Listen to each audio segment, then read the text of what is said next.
Sejak Januari hingga April tahun 2025, jumlah pemutusan kerja atau PHK sudah mencapai lebih dari 24.000 kasus. Angka itu hampir sepertiga dari jumlah masyarakat yang harus kehilangan pekerjaannya sepanjang tahun ke-2024. Jobstreet menulis dalam laporan Hiring, Compensation and Benefits 2025, terjadi tren pengurangan tenaga kerja di sejumlah perusahaan. Pemangkasan dilakukan baik melalui pemutusan hubungan kerja PHK maupun dengan tidak menggantikan posisi pegawai yang sudah pensiun. Menurut laporan tersebut, 42% perusahaan mengurangi jumlah pegawai. Paling banyak terdampak adalah karyawan tetap penuh waktu sebanyak 27%, disusul oleh pekerja paruh waktu, kontrak, dan temporer. Beberapa alasan utama pengurangan ini antara lain efisiensi biaya operasional, prediksi kondisi ekonomi yang menantang peralihan ke sistem kerja yang lebih fleksibel, restrukturisasi organisasi, dan penggunaan jasa outsourcing. Di balik angka-angka statistik perekonomian yang tampak kaku, sesungguhnya tersembunyi kisah getir ribuan keluarga Indonesia. Menteri Ketenagakerjaan, Yashir Lee, menyebutkan bahwa hingga 23 April tahun 2025, sudah ada 24.036 pekerja di Indonesia yang mengalami pemutusan hubungan kerja. Yang paling terpukul adalah sektor industri pengolahan dengan 16.801 korban PHK, diikuti perdagangan besar dan eceran 3.622 orang, serta aktivitas jasa lainnya 2.012 orang. Di balik deretan angka ini, ada wajah-wajah penuh kecemasan. Ayah yang tak tahu bagaimana membayar uang sekolah anaknya, ibu yang kebingungan mencari tambahan pemasukan, hingga anak muda yang harus menunda impian untuk melanjutkan pendidikan. Menilik lebih dalam, PHK massal ini disebabkan oleh beragam faktor yang meliputi kerugian perusahaan akibat pasar yang melemah, relokasi perusahaan, mencari buruh murah, perselisihan hubungan industrial, hingga pilot. Menaker mengakui bahwa penyelesaiannya tidak bisa seragam, tetapi harus dilihat secara case by case. Dalam rapat dengar pendapat dengan DPR, Menaker menyampaikan bahwa kasus terbesar terjadinya PHK adalah di Jawa Tengah. Ia pun berjanji, pemerintah akan hadir dalam menyelamatkan badai PHK yang terjadi.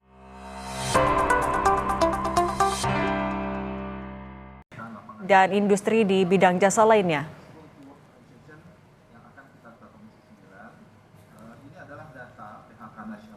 Kemudian saat ini sudah terdata itu adalah sekitar 24.000. Jadi sudah sepertiga, ya, sepertiga lebih dari, belum lebih ya, sepertiga dari tahun 2024. Ya, jadi kalau ada yang bertanya PHK year to year gabungannya itu saat ini dibandingkan tahun lalu memang meningkat. Ya, ini potretnya. Dan 3 provinsi terbanyak PHK, Jawa Tengah, Jakarta, Riau, dan 3 sektor terbanyak itu adalah industri pengolahan, perdagangan besar dan eceran, dan aktivitas jasa lainnya. Di banyak kasus PHK merupakan ujian tentang ketahanan dunia usaha dalam beradaptasi dengan perubahan, sekaligus cerminan sejauh mana negara hadir melindungi pekerja sebagai aset bangsa. Sejauh ini, pemerintah hanya berperan sebagai pencatat angka. Pemerintah harus turun tangan dengan strategi mitigasi yang nyata, mulai dari memperkuat program reskilling dan upskilling bagi pekerja terdampak, memperluas akses pekerjaan di sektor-sektor baru seperti ekonomi digital, hingga memberi insentif bagi usaha mikro, kecil, dan menengah yang terbukti tahan banting dalam menyerap tenaga kerja. Di sisi lain, pemerintah juga perlu memperbaiki ekosistem hubungan industrial agar perselisihan tidak berujung PHK hanya karena absennya mediasi yang efektif. Sudah saatnya ruang dialog antara pekerja, pengusaha, dan pemerintah diperkuat agar aksi pemogokan massal tak lagi harus dibayar mahal dengan hilangnya mata pencaharian. Sejauh ini berbagai langkah antisipatif sudah dilakukan pemerintah dalam menghadapi badai PHK yang mengancam Indonesia. Presiden RI Prabowo Subianto mendesak segera dibentuk Satgas PHK yang melibatkan buruh, dunia usaha, pekerja akademisi hingga BPJS. Dengan adanya Satgas PHK itu, maka dapat dilahirkan beragam solusi dalam menangani masalah PHK yang ada saat ini.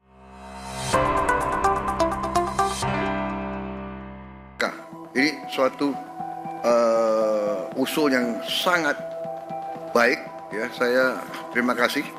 Saya kira bentuk Satgas PHK segera, libatkan pemerintah, libatkan serikat buruh, libatkan dunia akademi, ya, libatkan rektor-rektor,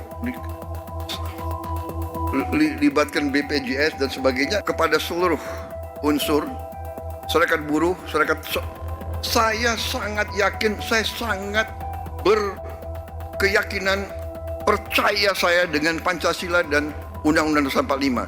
Negara kita harus dikelola sebagai suatu keluarga.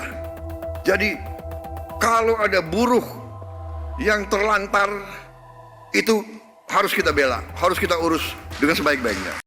Dunia usaha juga tidak bisa lepas tangan, karena PHK bukanlah solusi jangka panjang. Yang dibutuhkan adalah inovasi diversifikasi pasar, serta investasi pada sumber daya manusia. Di balik angka 24.036 korban PHK, ada manusia, ada keluarga, ada cerita, ada air mata, serta juga ada bayang-bayang masa depan.